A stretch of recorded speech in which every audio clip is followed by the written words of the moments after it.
থানা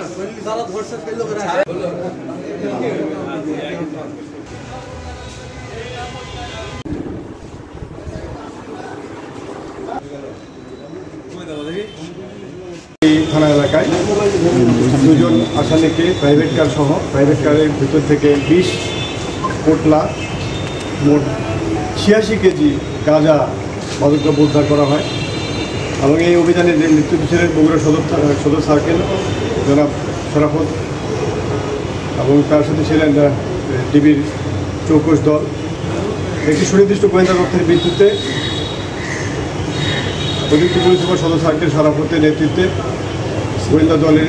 চৌকস দলটি মাটিদের এলাকায় অবস্থান করে। দুপুর 2টায় তারা একটি তথ্য পায় যে একটি গাড়িতে করে প্রাইভেট কারে করে মাদকদ্রব্য বহন করা হচ্ছে এবং তারা এই জন্য তল্লাশি চৌকি বসিয়ে গাড়িগুলো চেক করতে থাকে এবং পরবর্তীতে যখন একটি গাড়িকে সন্দেহ হয় সেই গাড়িটি যখন তারা ইশারা করে থামতে বলে সেই গাড়িটি তাদের নির্দেশনা অমান্য করে এটা মাটিডালি হয়ে সাবগ্রামের দিকে যেতে থাকে। এক পর্যায়ে এটি এবং এই গাড়িটির পেছনে সার্কেল এবং গোয়েন্দার দলটি বগুড়া জেলার গোয়েন্দা দলটি তারা ধাওয়া করে এবং এক পর্যায়ে গাবতলী এলাকার সন্ধ্যাবাড়ি সরকারি প্রাথমিক বিদ্যালয়ের সামনে গাড়িটিকে তারা থামায় এবং গাড়ি থামিয়ে এই গাড়ির ড্রাইভার নজরুল ইসলাম এবং